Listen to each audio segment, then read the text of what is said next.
नमस्कार दोस्तों, स्वागत है आप सभी का हमारे YouTube चैनल स्टूडेंट आईक्यू में। दोस्तों, ये हमारा हिंदी का प्रैक्टिस सेट है जो आपकी परीक्षा के लिए बहुत ही महत्वपूर्ण है। इसके सभी प्रश्न जो हैं आपकी परीक्षा के लिए, यूपी पुलिस परीक्षा के लिए बहुत ही महत्वपूर्ण होने वाले हैं दोस्तों। तो चलिए शुरू करते हैं। पहला प्रश्न है दोस्तों, पूर्वी हिंदी विकसित हुई है पैशाची अपभ्रंश, अर्धमागधी अपभ्रंश और शौरसेनी अपभ्रंश, मागधी अपभ्रंश।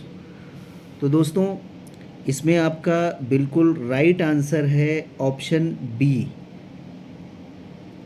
यानी कि अर्धमागधी अपभ्रंश option.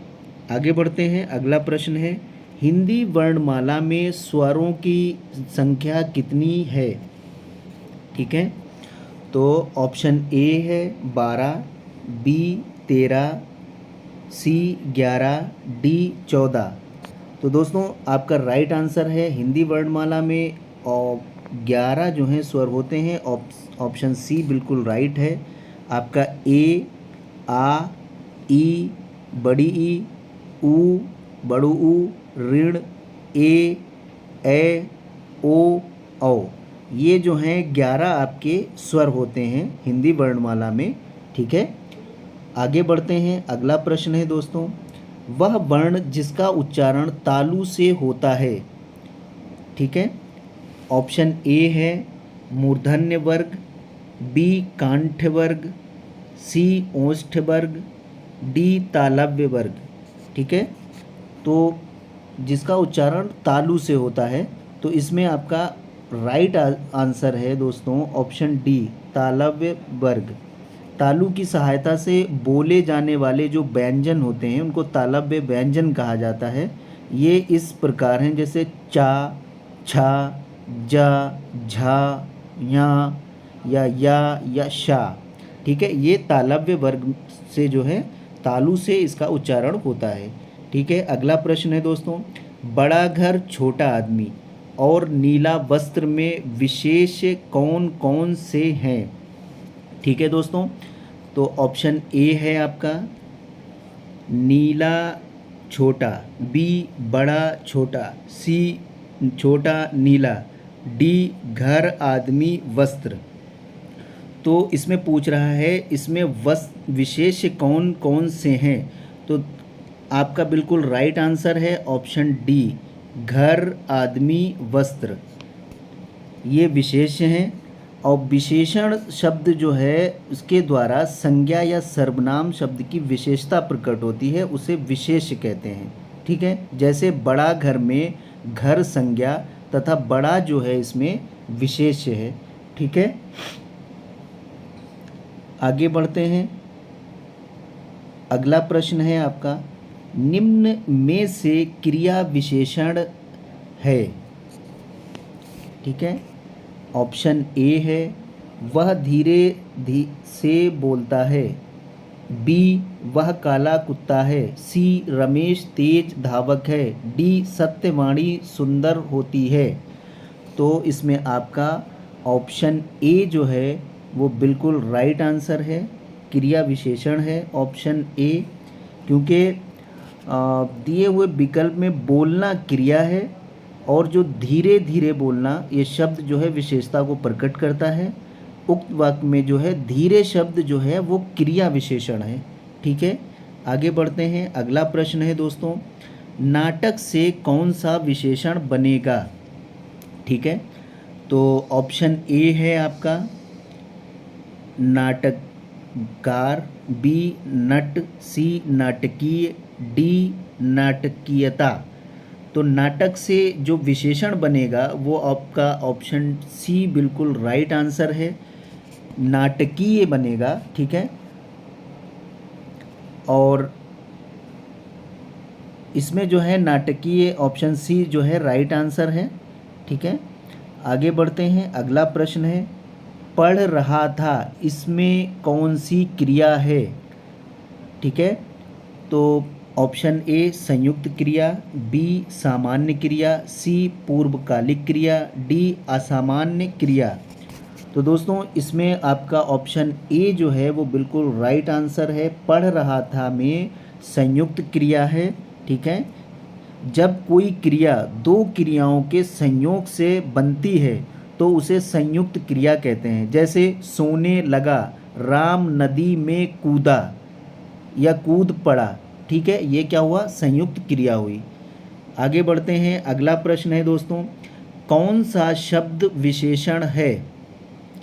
Option A Holi, B बहन, सी व्यक्ति, डी काला। तो दोस्तों इसमें आपका राइट आंसर है, विशेषण है काला। ठीक है, काला शब्द विशेषण है। जो शब्द संज्ञा या सर्वनाम की विशेषता बताते हैं उन्हें विशेषण कहते हैं। व्यक्ति इसमें और बहन जातिवाचक संज्ञा है।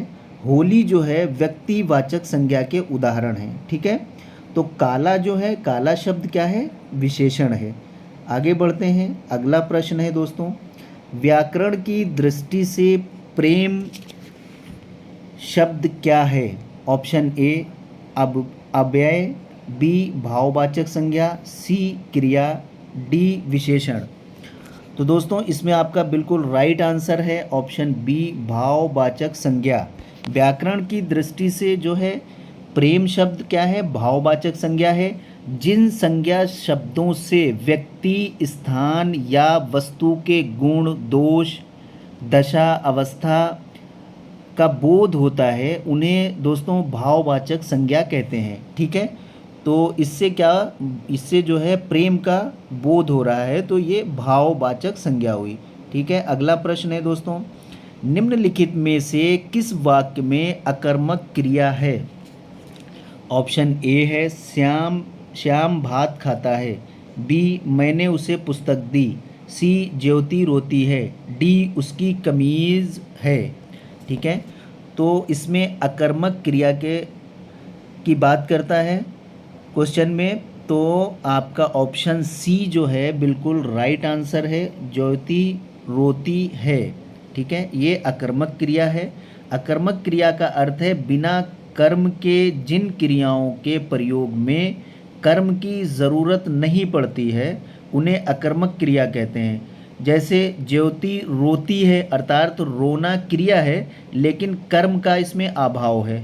ठीक है, तो ये प्रस्तुत वाक्य में अकर्मक क्रिया है, ज्योति रोती है। ठीक है दोस्तों, आगे बढ़ते हैं, अगला प्रश्न है आपका, मैं अपने आप वस्त्र साफ कर लेता हूँ, इस वाक्य में कौन सा सर्वनाम है? दोस्तों ऑप्शन ए है प्रश्नवाचक, बी निश्चयवाचक, सी निजवाचक, डी संबंधवाचक। तो इसमें आपका राइट आंसर है ऑप्शन सी निजवाचक। जो सर्वनाम शब्द वाक्य में कर्ता के साथ अपनापन करने के लिए प्रयोग किए जाते हैं वो निजवाचक सर्वनाम कहलाते हैं। ठीक है, आगे बढ़ते हैं दोस्तों, अगला प्रश्न है, ये कमला की गाय है, कौन सा कारक है? ठीक है, ऑप्शन ए कर्ता, बी करण, सी अपादन, डी संबंध। तो इसमें दोस्तों कारक है ये कमला की गाय है, तो ऑप्शन डी आपका बिल्कुल राइट आंसर है, क्योंकि ये संबंध कारक है। संज्ञा के जिस रूप में वस्तुओं और व्यक्तियों का संबंध का पता चलता है उसे संबंध कारक कहते हैं। जैसे मान लीजिए दिनेश का पुत्र अमेरिका गया। ठीक है, तो ये संबंधवाचक है, ये कारक है। ठीक है, आगे बढ़ते हैं, अगला प्रश्न है, अभिनेता का स्त्रीलिंग है? ऑप्शन ए है अभिनेती, बी अभिनेत्री, सी अभिनीता, डी अभिनेती। तो दोस्तों इसमें आपका बिल्कुल राइट आंसर है ऑप्शन बी अभिनेत्री, अभिनय करने वाली स्त्री या रंगमंच पर अभिनय करने वाली स्त्री। ठीक है, उनको क्या कहते हैं? अभिनेत्री कहते हैं। आगे बढ़ते हैं, अगला प्रश्न है, एकल शब्द का तद्भव रूप है? ऑप्शन ए है अकल, बी अकिल, सी अकेला, डी इनमें से कोई नहीं। तो दोस्तों इसमें आपका राइट आंसर है ऑप्शन सी। ऑप्शन सी जो है वो बिल्कुल राइट आंसर है, अकेला। एकाकी, जो किसी के साथ ना हो, जिसका कोई साथी ना हो, ठीक है, जिसके साथ कोई ना हो उसको अकेला कहते हैं। ये एकल शब्द का तद्भव है, ठीक है। आगे बढ़ते हैं, अगला प्रश्न है, करपट शब्द का तद्भव रूप है। ऑप्शन ए कटरना, बी कपाट, सी कपड़ा, डी कपट। तो दोस्तों इसमें आपका बिल्कुल राइट आंसर है ऑप्शन सी। करपट का जो तद्भव है वो है कपड़ा, और करपट जो है वो तत्सम शब्द है, ठीक है।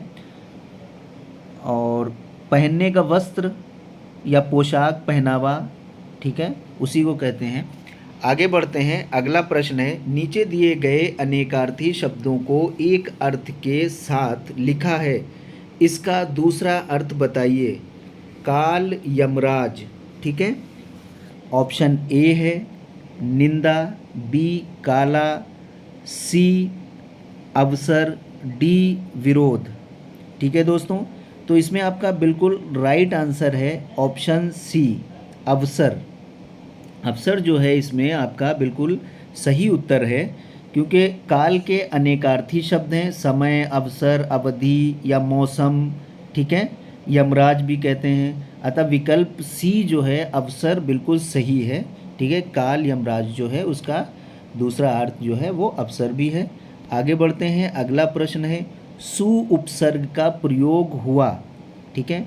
ऑप्शन ए है स्वास्थ्य, डी स्वास्ति, बी स्वास्ति, सी स्वल्प, डी सुलेख। तो दोस्तों इसमें आपका बिल्कुल राइट आंसर है ऑप्शन डी सुलेख। सुलेख जो है सु उपसर्ग का प्रयोग सुलेख शब्द में हुआ है। सु का अर्थ है सुंदर, अतः विकल्प डी जो है बिल्कुल सही है। सुलेख में सु उपसर्ग का प्रयोग किया गया है। आगे बढ़ते हैं, अगला प्रश्न है, किस शब्द में उपसर्ग नहीं है, ठीक है। ऑप्शन ए है पराजय, बी पराधीन, सी परम, डी पराभव, ठीक है। तो दोस्तों इसमें आपका बिल्कुल राइट आंसर है ऑप्शन सी। ऑप्शन सी जो है आपका बिल्कुल सही है, इसमें उपसर्ग का प्रयोग नहीं हुआ है। यानी कि वे शब्दांश जो किसी शब्द के शुरू में लगाकर उनके अर्थ में विशेषता ला देते हैं उपसर्ग कहलाते हैं, जैसे अति, अधि, अनु आदि। परम शब्द उपसर्ग रहित है, क्योंकि इसमें जो है उपसर्ग नहीं है। अन्य तीनों जैसे पराधीन है या पराजय है या पराभव शब्दों में जो है परा उपसर्ग का इसमें प्रयोग किया गया है, लेकिन परम शब्द में उपसर्ग का प्रयोग नहीं किया गया है, ठीक है। आगे बढ़ते हैं, अगला प्रश्न है दोस्तों, निम्न में से किस में व्यंजन संधि है। ऑप्शन ए है सप्तऋषि, बी निराधार, सी हिमालय, डी सत्कार, ठीक है। तो दोस्तों इसमें आपका राइट आंसर है ऑप्शन डी सत्कार। सत्कार जो है व्यंजन संधि है, ठीक है। आगे बढ़ते हैं, अगला प्रश्न है दोस्तों, निम्न शब्दों में से किसमें विसर्ग संधि है। ऑप्शन ए है सज्जन, बी अतएव, सी वातानुकूल, डी द्रंगचल। तो दोस्तों इसमें आपका राइट आंसर है वातानुकूल। ऑप्शन सी जो है बिल्कुल राइट आंसर है। वातानुकूल में विसर्ग संधि है। किसी कमरे आदि में घिरे हुए स्थान के तापमान को यांत्रिक विधि द्वारा जो है नियंत्रित करना या तापमान का जो है को कंट्रोल करना जैसे कहते हैं, तो उसको बाहर के तापमान का उस पर प्रभाव ना पड़े उसको क्या कहते हैं, वातानुकूल कहते हैं, ठीक है। ये एक विसर्ग संधि है। आगे बढ़ते हैं दोस्तों, अगला प्रश्न है, स्वर संधि के कुल कितने भेद हैं। ऑप्शन ए है 5, बी 7, बी 2, सी 7, डी 3। तो दोस्तों इसमें आपका बिल्कुल राइट आंसर है ऑप्शन ए। ऑप्शन ए यानी कि स्वर संधि के 5 भेद हैं, ठीक है। गुण संधि, दीर्घ संधि, वृद्धि संधि, यण संधि, अयादि संधि, ये 5 जो हैं स्वर संधि के भेद हैं, ठीक है। आगे बढ़ते हैं, अगला प्रश्न है दोस्तों, यथार्थ में कौन सी संधि है? ऑप्शन ए दीर्घ, बी यण, सी वृद्धि, डी गुण। तो दोस्तों इसमें आपका राइट आंसर है ऑप्शन ए। यथार्थ में जो है दीर्घ संधि है। यथार्थ के नियम के अनुसार ए प्लस ए या आ दीर्घ संधि है। यथार्थ का संधि विच्छेद होगा यथा प्लस अर्थ, तो हो गया आपका यथार्थ। तो यथार्थ में क्या है? दीर्घ संधि है, ठीक है। आगे बढ़ते हैं, अगला प्रश्न है आपका, निर्विवाद में कौन सा समास है? निर्विवाद में कौन सा समास है? तो दोस्तों इसमें आपका ऑप्शन ए है कर्मधारय, बी अव्ययी भाव, सी तत्पुरुष, डी बहुब्रीहि, ठीक है। तो इसमें दोस्तों आपका बिल्कुल राइट आंसर है ऑप्शन बी, ठीक है। अव्ययी भाव जो है आपका, जिसमें पहला पद प्रधान होता है और पूरा पद अव्यय होता है, उसको अव्ययी भाव समास कहते हैं, ठीक है। इसमें ऑप्शन बी जो है आपका बिल्कुल राइट आंसर है। निर्विवाद में अव्ययी भाव जो है वो उसका समास है, ठीक है। अगला प्रश्न है, माता पिता में समास है, ठीक है। तो ऑप्शन ए है बहुब्रीहि, बी द्वंद्व, सी दिगु, डी अव्ययी भाव, ठीक है। तो इसमें दोस्तों आपका बिल्कुल राइट आंसर है ऑप्शन बी द्वंद्व। माता पिता में का समास विग्रह जो होगा वो माता पिता का द्वंद्व समास है, इसलिए ऑप्शन बी जो है आपका बिल्कुल राइट आंसर है। आगे बढ़ते हैं दोस्तों, अगला प्रश्न है, कर्मधारय समास का उदाहरण नहीं है, ठीक है। ऑप्शन ये एक परमाणु, बी चतुरानन, सी सदाशय, डी भवसागर। तो दोस्तों इसमें आपका राइट आंसर है ऑप्शन बी चतुरानन। चतुरानन जो है वो कर्मधारय समास का उदाहरण नहीं है, ठीक है दोस्तों, क्योंकि चतुरानन में बहुब्रीहि समास है। चतुरानन का आशय है वह जिनके 4 मुंह हैं, अर्थात ब्रह्मा, ठीक है। विकल्प बी जो है बिल्कुल राइट आंसर है। अब इसमें जो है दोस्तों शुद्ध वाक्य का चयन करना है। ऑप्शन ए है वह प्रमाण सहित अपनी बात बताएगा, वह सप्रमाण के साथ अपनी बात बताएगा। एक सी है एक प्रमाण के सहित अपनी बात बताएगा, और डी है वह सप्रमाण सहित अपनी बात बताएगा, ठीक है दोस्तों। तो इसमें आपका बिल्कुल राइट आंसर है ऑप्शन ए, वह प्रमाण सहित अपनी बात बताएगा। शुद्ध वाक्य है, ठीक है। अन्य वाक्य जो हैं वो अशुद्ध हैं, ठीक है। अगला प्रश्न है, इस ग्रंथ का निर्माण तुलसीदास ने किया। बी समाज की वर्तमान दशा चिंताजनक है, सी मैंने तरह तरह के रेशम के कपड़े पसंद किए, डी तुम्हारी दृष्टि तुम्हारी पुस्तक पर होनी चाहिए, ठीक है। तो दोस्तों इसमें शुद्ध वाक्य क्या है? ऑप्शन बी जो है आपका बिल्कुल सही है, समाज की वर्तमान दशा चिंताजनक है, ये बिल्कुल आपका सही आंसर है, ठीक है। आगे, ठीक है, हाँ बिल्कुल सही आंसर है कि समाज की वर्तमान दशा जो है चिंताजनक है। आगे बढ़ते हैं, अगला प्रश्न है दोस्तों, मध्यकालीन युग में कलाओं की बहुत उन्नति हुई, ठीक है। तो ऑप्शन ए मध्यकालीन युग में कलाओं की बहुत उन्नति हुई, बी साहब ने कहा कि किसी को अंदर ना जाने दिया जाए, सी इस समय मोहन की आयु 20 वर्ष है, डी वे चाहे भले ही ना आए पर तुम्हें आना होगा, ठीक है। तो तो इसमें आपका बिल्कुल राइट आंसर है ऑप्शन बी, साहब ने कहा कि किसी को अंदर ना जाने दिया जाए। ठीक है, ये वाक्य बिल्कुल सही है। ठीक है, ये एक आदेशात्मक या आज्ञात्मक वाक्य है जो व्याकरण की दृष्टि से शुद्ध है। ठीक है, और बाकी तीनों जो हैं यथागत, इनमें अशुद्धियां हैं। आगे बढ़ते हैं दोस्तों, अगला प्रश्न है, सूर्योदय हुआ और चिड़ियां चहचहाने लगीं। ठीक है, ये किस तरह का वाक्य है? ऑप्शन ए मिश्र वाक्य, बी संयुक्त वाक्य, सी सरल वाक्य, डी इनमें से कोई नहीं। तो दोस्तों इसमें बिल्कुल राइट आंसर है ऑप्शन बी, संयुक्त वाक्य। सूर्योदय हुआ और चिड़ियां चहचहाने लगीं, ये वाक्य क्या है? संयुक्त वाक्य है। जब दो या दो से अधिक सरल वाक्य योजक अव्यय द्वारा जुड़े होते हैं तब संयुक्त वाक्य होता है। यहाँ और योजक द्वारा सूर्योदय हुआ, चिड़ियां चहचहाने लगी, वाक्य जुड़े हुए हैं, अतः विकल्प बी जो है आपका बिल्कुल सही है।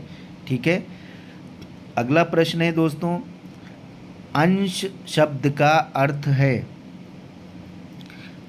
आपका ऑप्शन ए हिस्सा, बी भाग, सी अंश, डी कंधा।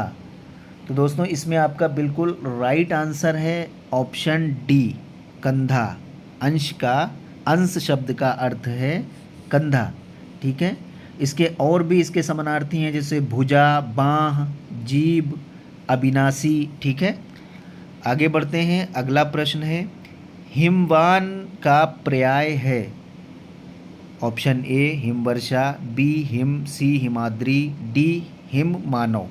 तो दोस्तों इसमें आपका बिल्कुल राइट आंसर है हिमाद्री, ऑप्शन सी है बिल्कुल राइट आंसर। भारत के उत्तर में स्थित एक पर्वतमाला है जिसका विस्तार काफ़ी बहुत बड़ा है।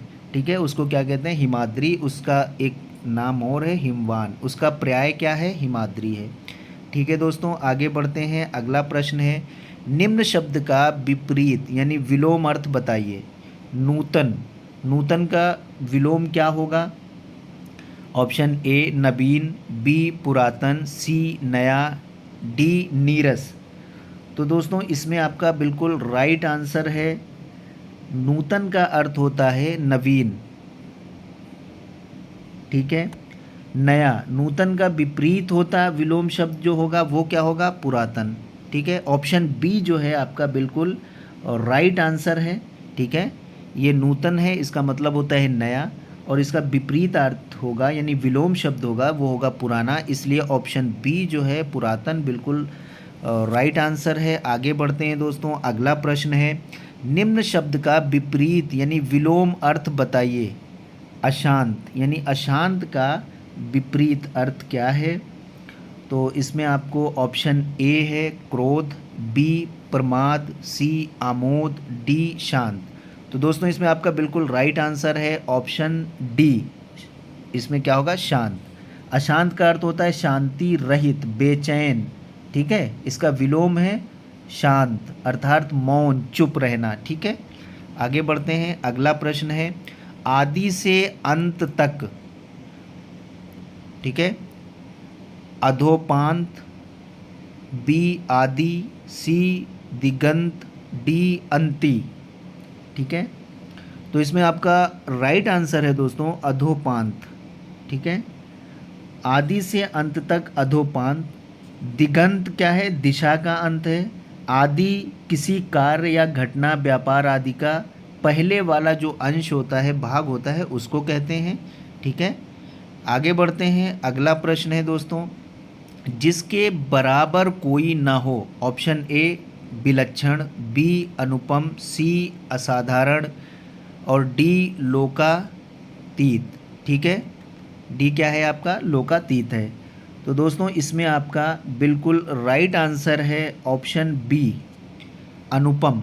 अनुपम बिल्कुल राइट आंसर है दोस्तों, जिसके कोई बराबर ना हो। ठीक है, उसको क्या कहते हैं? अनुपम। अब विभिन्न लक्षणों वाले को क्या कहते हैं? विलक्षण।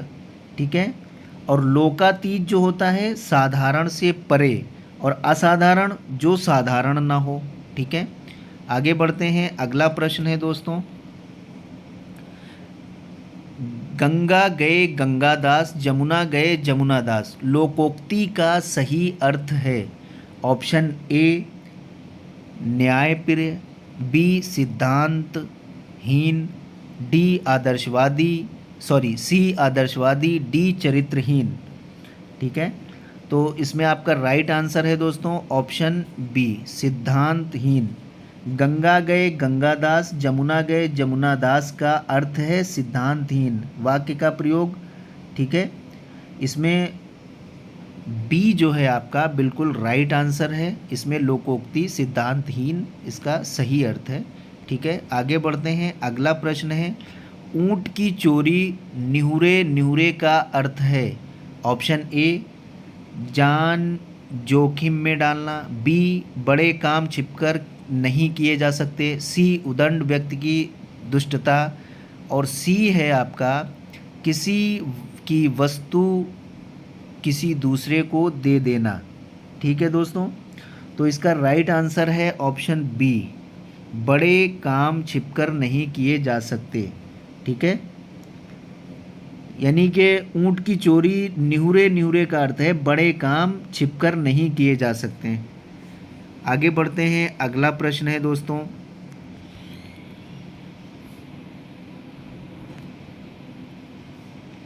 ऊंचे की प्रीति बालू की भीति का भाव है। ऑप्शन ए है बालू की दीवार कमज़ोर होती है, सी ओछे लोग बालू की दीवार बनाकर रहते हैं, बी ओछे लोग बालू की दीवार बनाकर रहते हैं, सी बालू की दीवार की भांति ओछे लोगों का प्रेम अस्थायी होता है, बालू ओछा पदार्थ होता है। तो दोस्तों इसमें आपका बिल्कुल राइट आंसर है ऑप्शन सी के साथ जाएंगे। बालू की दीवार की भांति ओछे लोगों का प्रेम अस्थायी होता है। ठीक है, इसमें आपका बिल्कुल राइट आंसर ऑप्शन सी है। आगे बढ़ते हैं दोस्तों। अगला प्रश्न है समय दिन होत न एक समान लोकोक्ति का अर्थ है समय परिवर्तनशील है। ऑप्शन बी है समय अपरिवर्तनशील है, सी समय बेकार है, डी समय पर न पहुंचना श्रेयस्कर है। तो दोस्तों इसमें आपका बिल्कुल राइट आंसर है ऑप्शन ए समय जो है परिवर्तनशील है। समय दिन होत न एक समान का अर्थ होता है समय परिवर्तनशील है। जीवन में सुख और दुख तो आते रहते हैं दोस्तों, किसी ने सच कहा है कि समय दिन एक न हो न एक समान।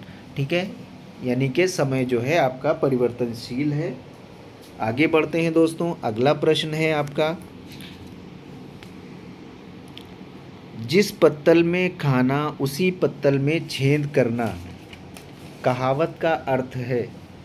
आपका ऑप्शन ए है अपने हाथों अपने ही नुकसान करना, बी कृतघ्न होना, सी परोसे गए भोजन का निरादर करना, डी मूर्खतापूर्ण कार्य करना। तो दोस्तों इसमें आपका बिल्कुल राइट आंसर है ऑप्शन बी कृतघ्न होना। जिस पत्तल में खाना उसी पत्तल में छेद करना, इस कहावत का अर्थ है कृतघ्न होना। यानी वाक्य का प्रयोग मैंने उसी गरीब जानकर आश्रय दिया, अब वो मेरी ही शिकायत किए फिरता है। ठीक है, तो वो जिस पत्तल में खाया उसी में उसने छेद किया, इसको कहते हैं कृतघ्न होना। ठीक है, आगे बढ़ते हैं दोस्तों। अगला प्रश्न है तुच्छ मनुष्य की मित्रता शीघ्र ही समाप्त हो सकती है भाव को व्यक्त करने वाली लोकोक्ति है। ऑप्शन ए है अधजल गगरी छलकत जाए, बी है थोथा चना बाजे घना, सी कबहू निरामिष होए न कागा, डी है ओछे की प्रीति बालू की भांति। तो दोस्तों इसमें आपका बिल्कुल राइट आंसर है ऑप्शन डी ओछे की प्रीति बालू की भांति। ठीक है, तो तुच्छ मनुष्य की मित्रता शीघ्र ही समाप्त हो सकती है भाव व्यक्त करने वाली लोकोक्ति है ओछे की प्रीति बालू की भांति। ठीक है, आगे बढ़ते हैं दोस्तों। अगला प्रश्न है बुंदेले हरवेलों के मुंह हमने सुनी कहानी थी, खूब लड़ी मर्दानी वह तो झांसी वाली रानी थी, किस रस का उदाहरण है। ठीक है, ऑप्शन ए है वीर रस, बी रौद्र रस, सी करुण रस, डी अद्भुत रस। ठीक है, तो इसमें दोस्तों आपका बिल्कुल राइट आंसर है ऑप्शन ए वीर रस। उपरोक्त जो पंक्ति है इसमें वीर रस की प्रधानता है। इन पंक्तियों के द्वारा झांसी की रानी की वीरता को शब्द द्वारा व्यक्त किया गया है। ठीक है, तो इसको क्या कहेंगे, वीर रस। दोस्तों आपका अगला प्रश्न है, तुलसीदास के रचनाकार हैं। Option A Keshav Das, B Suryakant Tripathi Nirala, option C doctor Ramvilas Sharma, D Mahadevi Verma. ठीक है, तो दोस्तों इसमें आपका ऑप्शन बी जो है बिल्कुल राइट आंसर है, सूर्यकांत त्रिपाठी निराला। ठीक है, ऑप्शन बी तुलसीदास के रचनाकार सूर्यकांत त्रिपाठी निराला हैं। ये खंड काव्य 1938 में प्रकाशित हुआ था। दोस्तों अगला प्रश्न है, अन्या से अनन्या आत्मकथा किसकी है। Option A Prabha Khaitan, B Sushma Bedi, C Usha Priyamvada, D Mannu Bhandari. तो दोस्तों इसमें आपका बिल्कुल राइट आंसर है ऑप्शन ए प्रभा खेतान। ठीक है, अगला क्वेश्चन है दोस्तों आपका, प्रभु जी तुम चंदन हम पानी किसका वाक्य है। Option A Dadu, B Nanak, C Raidas, D Kabir. तो दोस्तों इसमें ऑप्शन सी जो है आपका बिल्कुल राइट आंसर है, रैदास। प्रभु जी तुम चंदन हम पानी रैदास जी की पंक्ति है। इस पंक्ति में रैदास जी भगवान से कहते हैं, तुम चंदन जैसे बहुमूल्य खुशबूदार सबके प्रिय हो, हम लोग पानी जैसे हैं। ठीक है, अतः यहाँ जो है प्रभु की श्रेष्ठता जो है सिद्ध की है उन्होंने। ठीक है, आगे बढ़ते हैं दोस्तों। अगला प्रश्न है, पूर्व में प्रेषित पत्र का स्मरण दिलाने के लिए भेजा गया पत्र कहलाता है। ऑप्शन ए निमंत्रण पत्र, बी परिपत्र, सी अनुस्मारक, डी ज्ञापन। तो दोस्तों इसमें आपका बिल्कुल राइट आंसर है ऑप्शन सी अनुस्मारक। ठीक है दोस्तों, फिर मिलते हैं। वीडियो को लाइक और शेयर ज़रूर करें और हमारे चैनल को सब्सक्राइब कर लें और बेल आइकन ज़रूर प्रेस करें ताकि आने वाली वीडियो आपको उसका नोटिफिकेशन सबसे पहले मिले। और दोस्तों हमें कमेंट करके ज़रूर बताएं। धन्यवाद।